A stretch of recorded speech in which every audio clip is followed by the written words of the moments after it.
El 25 aniversario de ICLIVA es una ocasión para la celebración, para la alegría, para la satisfacción.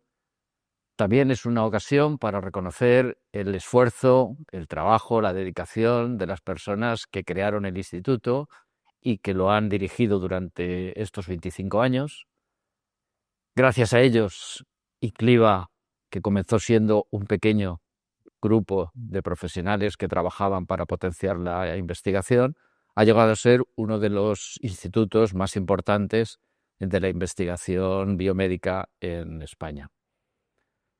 Creo que el futuro de INCLIVA aún va a ser más brillante porque la progresión en cuanto a la cantidad y calidad de trabajos científicos es constante.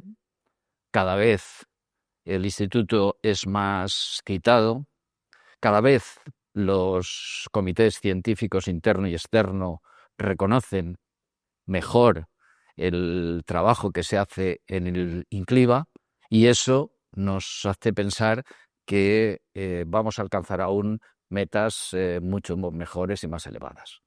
Yo tengo que reconocer que cuando me hice cargo de la gerencia del departamento, veía INCLIVA como una obligación institucional. Me correspondía, por mi cargo de gerente, ser el presidente de la Junta de Gobierno y el vicepresidente del patronato.